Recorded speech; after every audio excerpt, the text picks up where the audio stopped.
Olá, pessoal, sejam todos muito bem-vindos a mais um episódio do Lifelong Cast, o podcast do profissional em constante movimento, um programa da ESPM para você se preparar para o futuro do trabalho e dos negócios. Equipes diversas e multidisciplinares, novos modelos de trabalho e de negócios, ambientes dinâmicos, de constante inovação e abertos à mudança tecnológica. Os líderes da atualidade precisam lidar com uma série de novos desafios que devem se intensificar nos próximos anos. Como se preparar para esse cenário? Eu sou Caio Corraine e hoje vamos falar sobre os líderes do futuro. Quais os seus desafios e quais soft e hard skills são essenciais para o sucesso de um gestor contemporâneo? Quem vai responder a essas e outras perguntas para a gente é a Maria Augusta Orofino, a Guta, professora da ESPM.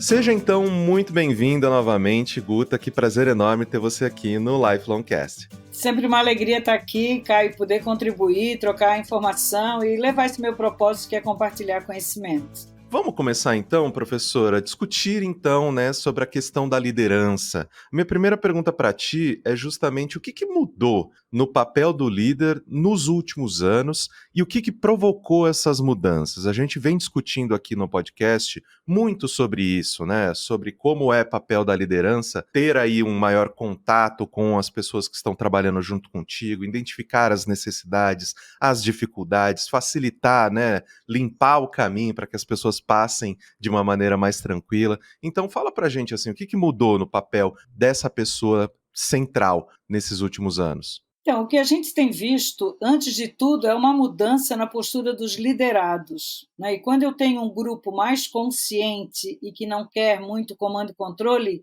a liderança também precisa transformar isso em outras atitudes, Caio. Então, o que nós temos visto, principalmente em função de um novo modelo de liderança que surge a partir das empresas de base tecnológica ou as startups que trazem uma liberação maior, vamos dizer assim, as grandes organizações também têm passado por isso, onde nós precisamos de líderes que estimulem muito mais o protagonismo e a autonomia dos seus colaboradores do que aquele modelo comando e controle. Isso foi muito acentuado em função da pandemia, do trabalho remoto, onde nós estamos vendo uma resistência muito grande a voltar a um trabalho convencional, onde eu vou 5 dias para um espaço físico presencial e quando eu tenho autonomia para trabalhar dentro de casa. Então, eu vejo que a grande transformação nessa liderança é uma aceitação da mudança do seu papel, de não mais ter um comando e controle,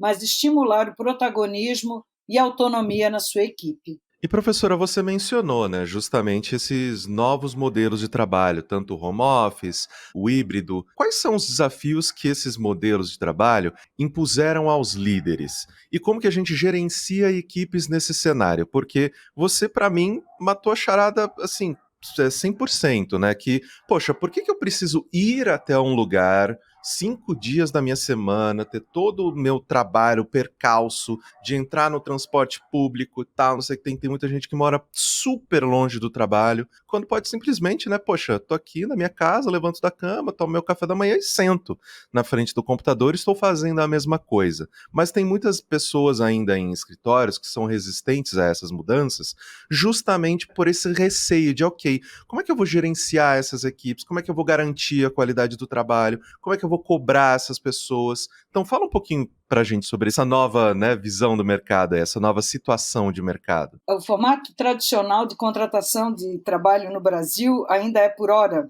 Então, nós vendemos horas do nosso dia para uma organização. Então, eu tenho um contrato de 40 horas semanais, por exemplo. A maioria é assim. Então, se eu estou vendendo horas do meu dia, essa empresa quer que eu esteja disponível às 40 horas. Esse é o primeiro grande embate que nós estamos vendo, porque quando eu vou para o modelo híbrido, ou até que eu possa ter flexibilidade de horário, a empresa em si não tem como monitorar essas horas que ela comprou da minha vida, porque, na verdade, a gente vende vida em troca de uma remuneração. Quando se começa a ter essa mudança para o modelo híbrido, e que eu acho que vai prevalecer porque tem sido muito produtivo, existem já organizações que estão mudando a forma de contrato para projeto, por entrega firme. A Fiocruz é uma que eu já trabalhei com eles já fizeram isso, já mudaram todos os contratos de trabalho para que tenha pelo menos somente 2 dias presenciais e o restante é por hora de entrega de projeto.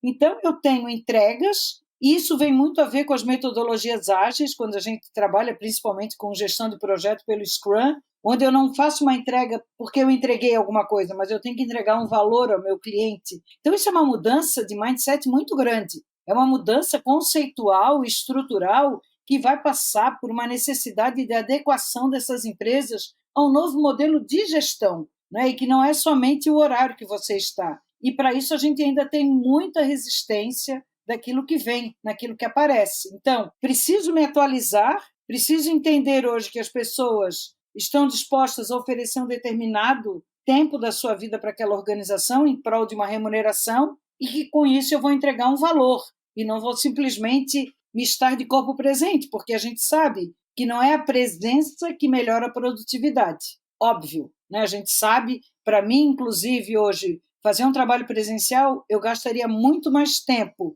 porque tem, além do deslocamento, tem todos os horários, a redução é drástica quando está no presencial. Em casa a gente trabalha muito melhor, mas isso vai passar por uma mudança de entendimento também contratual com as empresas, e não sei se todos nós estamos preparados para essa grande revolução, tanto por parte das lideranças quanto por parte dos liderados, porque também eu já escutei pessoas que diziam assim, eu não quero trabalhar dessa maneira, eu prefiro ir lá, cumprir o horário e está tudo bem. Então veja que transformação que nós estamos passando, isso é um modelo que já vem desde a Revolução Industrial, onde nós tínhamos a necessidade premente de estar todo mundo junto, porque nós apertávamos parafuso, e se eu não apertasse um, o outro na sequência não viria. E agora não, eu ofereço conhecimento, e o meu conhecimento está em qualquer lugar, a qualquer hora. Então essa é uma grande revolução que nós vamos ver, eu acredito, para os próximos 5 anos. As empresas ainda não estão preparadas para isso. Exatamente. Chega de ficar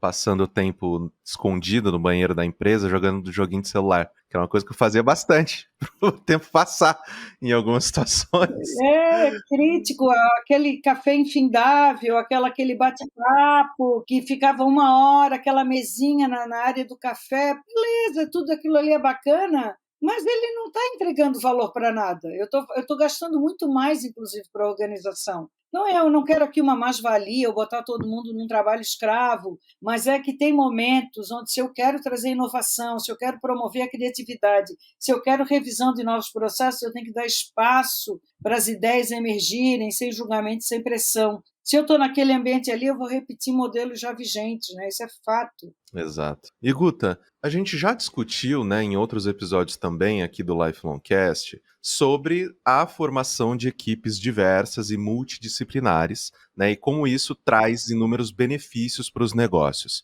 Mas essa questão também, ela impõe novos desafios para os líderes, né, que às vezes não estão acostumados a lidar com pessoas tão diferentes e gerenciar pessoas que vêm de backgrounds diferentes, com, né, necessidades e questões diferentes. Quais desafios que uma situação assim acaba aparecendo para essa pessoa de liderança? Bom, primeiro que eu tenho visto, né, Caio, dentro das organizações é um preconceito gigante pela diversidade em si, né, dentro das organizações, né? Então, até o processo de contratação, muitas vezes ele já traz um viés consciente de não trazer pessoas diferentes, né? Então, isso já é o primeiro grande impasse que nós passamos. Se a minha organização sequer está preparada para eu trazer pessoas diferentes do contexto global, como que eu vou promover grupos assim? Então, os grupos já nem acontecem, né? Eu já passei por situações reais onde nós poderíamos desenhar a persona, como eu chamo lá no Design Thinking,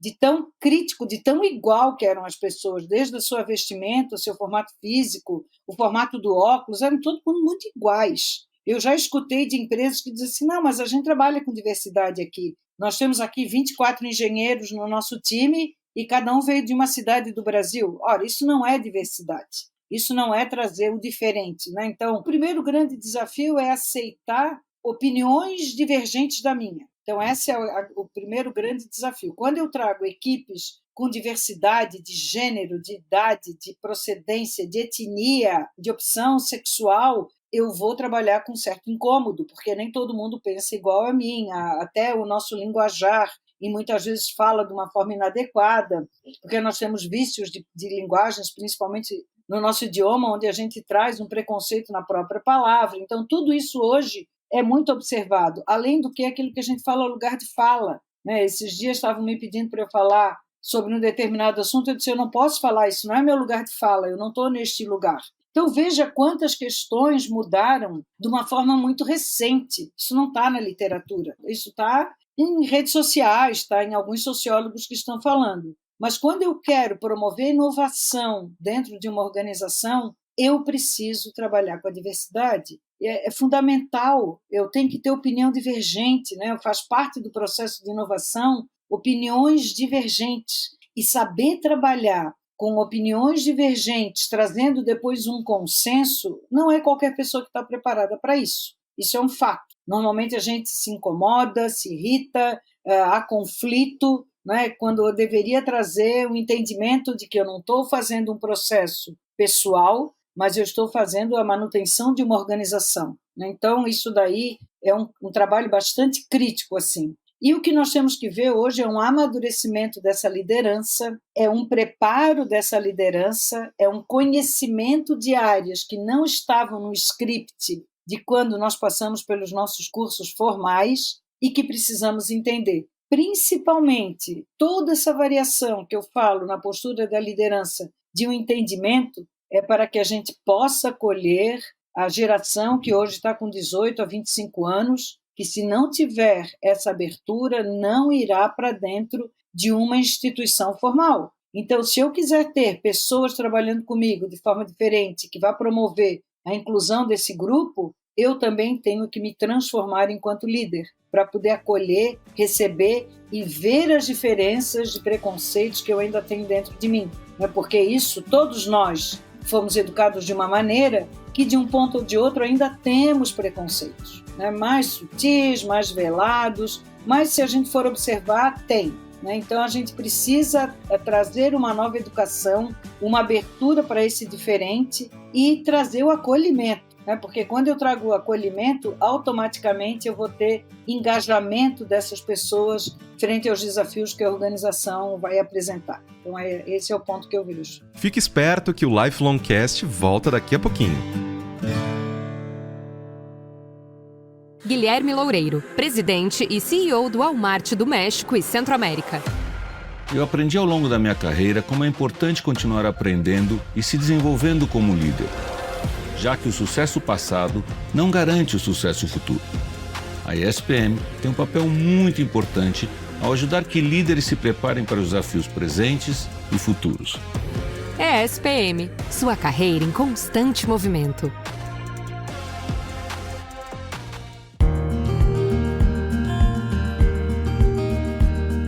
Guta, você bate muito na tecla de que as nossas lideranças, elas precisam, né, justamente dessa transformação, elas precisam, né, absorver novos pontos de vista e absorver aí uma nova realidade que cada vez mais só vai trazer pontos positivos para ela e para a companhia também, né? Então, ainda nesse sentido, quais soft e hard skills hoje são fundamentais para o líder estar preparado para esses desafios conhecidos e também os novos, né, que vão se impor a ele cotidianamente? Eu diria assim que eu não gosto muito eu tenho um pouco de aversão a soft ou hard skills, né? Eu acho que é mais uma postura profissional mesmo, e que isso vai sendo transformado na medida do tempo. É quase que um processo de... Nós somos seres adaptativos complexos. Eu gosto muito de entender a complexidade como forma de adaptação ao nosso contexto. Quem não se adaptar vai morrer, ele vai ser expurgado da organização. Simples assim. Nós já vimos vários modelos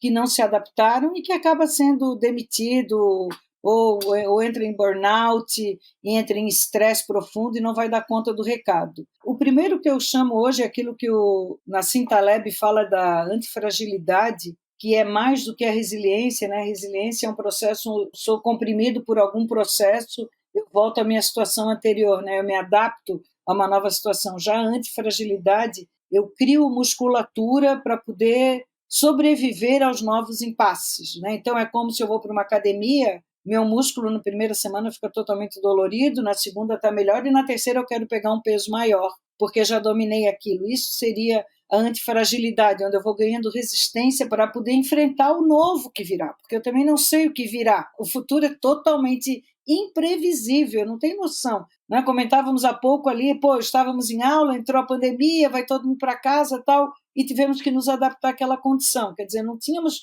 precedente para poder entender. Tivemos que ter muita antifragilidade para compreender o que era passar da aula e trabalhar à distância, liberar máquina das empresas, liberar o trabalho em casa. Foi um trabalho gigante que foi feito. Então, eu diria que a antifragilidade hoje é uma condição que se impõe. O outro é uma visão que eu não vou dizer humanizada, mas humanitária, porque em muitos aspectos, e tem uma condição hoje dentro das grandes organizações, que eu digo que é um fator excludente de um líder humanitário, que é uma coisa chamada bônus. Então, em função da minha bonificação, às vezes eu esqueço de tudo para não perder aquela bonificação no final do ano, e sou um processo altamente ditatorial, agressivo, porque eu quero o meu resultado a partir daquelas pessoas. Então, quando eu trago uma visão humanitária, eu compreendo que as pessoas não estão ali somente para trabalhar para aquela organização ou para o meu CNPJ, mas elas também têm vida em outros aspectos. Então, eu passo a ser condescendente em algumas questões que até então não eram permitidas. Eu passo a compreender que existem outras situações que eu tenho que trazer essa condição. Terceiro aspecto é a capacidade de resolver problemas complexos. O problema complexo é aquele que eu não tenho noção, ainda não passei por aquela situação. É quando eu me deparo com uma situação que eu digo, não faço ideia como que eu vou resolver isso. Então, isso é a capacidade de resolver problemas complexos. Né? Então, eu tenho que entrar no desconhecido, eu tenho que ir para a inovação, eu tenho que abrir para o erro, abrir para o teste, abrir para a prototipagem, e nem todo mundo está muito aderente a essa nova condição. Né? E, por fim, eu diria que é a capacidade da criatividade e da inovação, né? O uso de novas tecnologias para fazer frente aos novos desafios que a organização vai enfrentar. Quer dizer, como eu não conheço, a gente está vendo aí toda a inteligência artificial entrando, e a gente poderia dizer que 2023 foi o ano onde a inteligência artificial ganhou volume, ano passado era metaverso, esse ano foi a IAC, uma coisa que já não é de hoje, mas que ganhou muito impulso em função de algumas ferramentas que entraram a nosso favor, é liberar para o uso, não negar. Né? Eu não vou negar, é tão absurdo negar hoje um ChatGPT na organização quanto negasse uma calculadora eletrônica quando surgiu em 1970, ou negar um computador pessoal porque a pessoa estava na máquina da datilografia e era mais exigente acertar, né, as margens dentro de uma datilografia. Então, é abrir para o novo mesmo, é estimular isso, não como forma de eu perder a minha criatividade, mas sim como condição de eu melhorar e abrir espaço para momentos de maior ócio, de uma negação mesmo, aquele do negócio é uma negação ao ócio. Então, como que eu abro espaço ao ócio para que eu possa emergir com mais criatividade? Né? Então, são pontos que eu acho extremamente importantes para que essa liderança tenha abertura para isso, porque tem coisas bem desconfortáveis aí, e é no desconforto que eu trago a inovação. E você menciona, né, até antes da gente começar a nossa gravação, a gente estava discutindo, né, sobre inteligência artificial. Então, assim, num mundo cada vez mais automatizado por ela, qual que é o papel e quais são os desafios dos líderes nesse futuro próximo, né? E como esses profissionais eles podem usar a tecnologia ao seu favor? Porque, né, nós ainda estamos num momento que tem muita gente pergunta, poxa, peraí, eu vou ser substituído? Isso aqui é aliado? Isso aqui é inimigo? Como que eu me sinto em relação a isso? O que você tem a dizer sobre isso, Guta? Ai, Caio, eu acho patético quando alguém diz que eu vou ser substituído por uma inteligência artificial ou por um robô. Essa semana eu tive um problema seríssimo com a minha provedora de internet. Eu tive que fazer 10 chamados para que viesse um técnico na minha casa ver por que eu não estava chegando sinal que eu estou pagando. E eu queria um sinal maior e ela disse, na sua região não tem. Então, meu amigo, quando eu que posso pagar o melhor plano de internet, não tenho internet, a minha imagem fica craquelada quando eu estou dando aula, que é o meu instrumento de trabalho, sinto dizer, aqui nesse Brasil, onde a gente sequer tem energia elétrica garantida numa cidade como São Paulo, vai faltar muito para a gente ser substituído por robô. Por todos os futuristas que são meus amigos e que vivem rodeados de robô, não é ainda o momento. Eu vou falar para vocês o seguinte, sejam criativos sejam inovadores, busquem a arte, busquem coisas que máquina não faz, que nós não seremos substituídos. Essa conversa jamais teria graça com um robô, Caio. Você, sabe, estaria programado aquilo que eu estou dizendo. Você saberia de antemão que o robô vai responder porque ele foi programado. Agora, trabalhos braçais, trabalhos que exigem da nossa coluna, que nos levam ao estresse pela repetição, precisam urgentemente ser substituídos. Assim como foi uma briga que aconteceu no Porto de Santos, quando os estivadores que carregavam sacas de 50 quilos nas costas foram substituídos por monks, né, e máquinas que levavam esse grão diretamente para um navio graneleiro, já vindo direto, gente. Então, assim, tem questões que é muito melhor eu pegar um carro hoje, me dirigir, do que eu ir a pé pegar um supermercado e trazer sacola na mão, como a minha avó fazia, que ia todo dia pegar um pouquinho. Então, tem situações que aquilo que é melhor para nos dar espaço, que venha, será bem aceito. Agora, a nossa capacidade cognitiva, a nossa capacidade de tomar decisão, a nossa falta de previsibilidade. Gente, nós somos fantásticos, nós não somos previsíveis. Acho ótimo. Mas eu imaginei que você fosse dizer isso. Não, mudei de opinião, eu não estava programado. Então, nós temos muito espaço para poder trazer o nosso papel nessa sociedade, principalmente, Caio, porque toda essa tecnologia que está vindo não tem terminado com guerras, tem aumentado. Não tem terminado com o problema do aquecimento global. Não tem dado condição de melhoria para quem mora na rua. E não traz melhor condição de igualdade para quem tem fome. Então, cara, nós precisamos nos tornar mais humanos com a condição que nós passamos hoje no planeta, sabe? Então, seja humano, seja gente, trabalhe com coração, trabalhe com amor. Não vai ser substituído, desculpa, não vai ser substituído. Não vai ser, não dá tempo. Um abraço. Você quer ser abraçado por um robô na velhice, Caio? Botar um robozinho para cuidar de uma velhinha no Japão? Eu não quero. Eu chuto aquele robô. Pô, tu gastar uma vida inteira para, no final da vida, ficar com um iPad em cima de um pedestal, respondendo o que você quer, onde é que está a nossa humanidade? Onde é que está a nossa humanidade? Então, eu acho, hoje, o maior desafio é resgatar a nossa humanidade. Empatia, compreensão, colaboração. Está sendo bem mais difícil, Caio. E eu até acredito, Guta, que essa sua última parte da resposta, ela vai, né, encaixar muito bem com a minha última pergunta, que é sobre quais os valores ou pilares, né, da liderança e das relações interpessoais profissionais mesmo, não mudaram e nunca devem mudar, né? Porque uma coisa que a gente sempre discute é que o líder, ele não é o líder para a empresa, ele é o líder para as pessoas, né? Porque se ele não fizer esse trabalho, se ele não for ali um farol, né, uma pessoa que justamente traz todos para um determinado lugar, para um determinado tipo de comportamento, uma entrega, uma sintonia ali, as pessoas, elas, né, ficam um tanto quanto perdidas. Então, assim, quais valores que nunca vão mudar, né? Um líder, ele provavelmente sempre vai precisar ser de tal forma, acreditar em tais coisas. O que você acha em relação a isso? Eu vejo que hoje um papel que é fundamental para qualquer ambiente, que não é só organizacional, primeiro é compreender que qualquer organização é feita de gente. Então, se eu tirar todas as pessoas de uma Coca-Cola, ela deixa de existir. Pode ser qualquer organização. Se eu tirar as pessoas, ela deixa de existir. Então, o CNPJ, antes de tudo, é feito por pessoas. Pessoas têm emoções, pessoas têm problemas, pessoas sentem frio, sentem calor, tem dias que estão bem, tem dias que não estão. Então, essa é a primeira condição de eu compreender a volatilidade do ser. Nós somos seres voláteis. Hoje eu posso estar bem, amanhã eu posso não estar. Então, essa compreensão que ele, enquanto líder, também passa por isso, não é só condição da equipe que ele tem.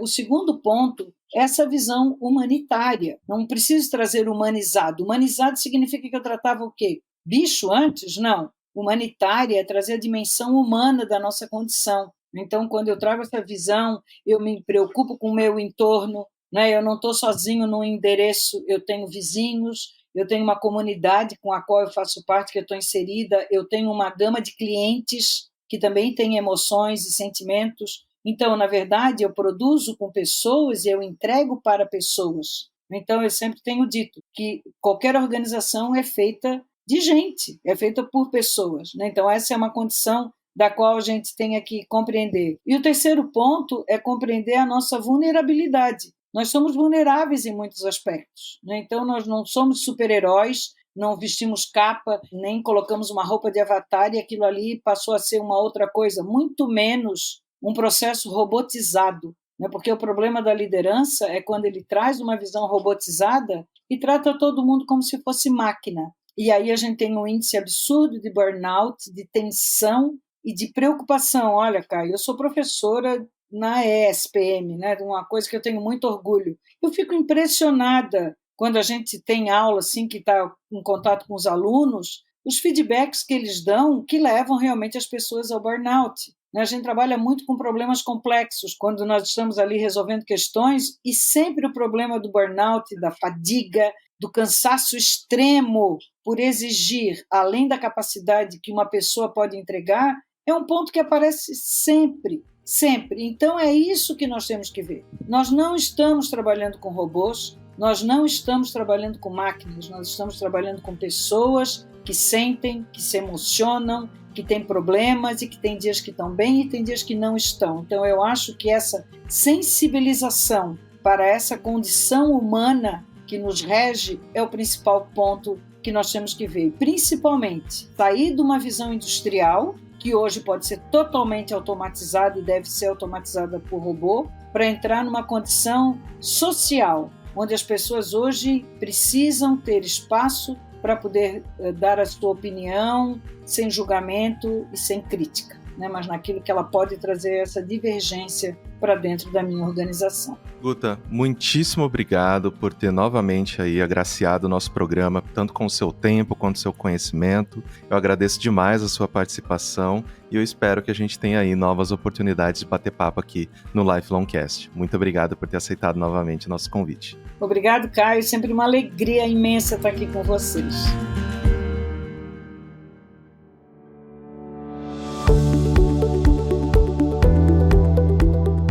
E aí, você tá pronto para ser um líder do futuro? Eu espero que o episódio de hoje te ajude nesse processo de preparação para os novos tempos. Não se esqueça de seguir o Lifelong Cast na sua plataforma de streaming favorita e avaliar o programa também. Lifelong Cast é produzido pelo Núcleo de Conteúdo da ESPM em parceria com a Maremoto.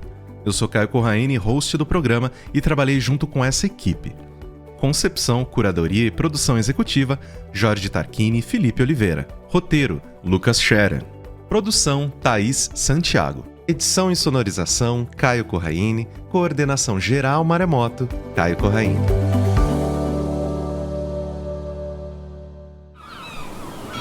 Este podcast foi editado pela Maremoto.